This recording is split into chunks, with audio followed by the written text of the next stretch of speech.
Pemirsa, dugaan penyimpangan yang terjadi di Pelindo II, mulai dari pengadaan mobil krain hingga perpanjangan kontrak pengelolaan pelabuhan kepada perusahaan asing, terus diselidiki oleh Pansus Hak Angket Pelindo II.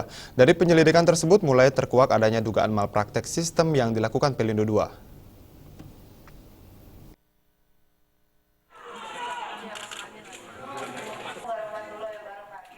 Pansus Hak Angket Pelindo II Senin pagi memanggil sejumlah mantan komisaris PT Pelindo II. Pemanggilan dilakukan untuk mencari tahu apakah sistem yang dilakukan Pelindo II baik itu soal pengadaan mobile crane hingga perpanjangan kontrak pengelolaan pelabuhan sudah benar atau tidak. Namun untuk sementara Pansus menduga ada malpraktik pada sistem yang dilakukan Pelindo II. Hal tersebut disampaikan Ketua Pansus Hak Angket Pelindo II, Rieke Diah Pitaloka, usai rehat pertemuannya dengan sejumlah mantan komisaris PT Pelindo II. Menurut Rieke, sampai saat ini, Pansus dibentuk untuk melihat adakah kesalahan dalam menjalankan perusahaan tersebut.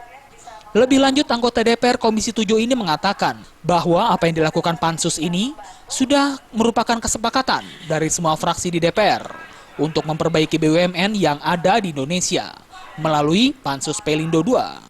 Bicara soal Pansus Pelindo II adalah sangat kecil kalau itu diartikan hanya untuk mengarah pada orang per orang, bahwa sebagai akibat dari kecarut-marutan ini seperti ada invisible hand, tangan-tangan tidak terlihat yang menggerakkan BUMN ini.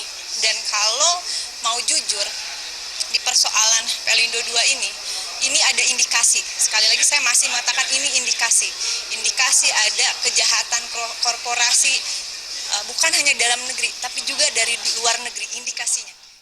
Dalam rapat, Pansus Pelindo II sempat mendapatkan dukungan dari gabungan mahasiswa yang tergabung dari Pelindo Watch. Dalam orasinya, para mahasiswa meminta bahwa Pansus Pelindo II tidak hanya untuk sekedar membuat pansus semata. Dari Jakarta, Hamjati dan Wahyu Sadiatmoko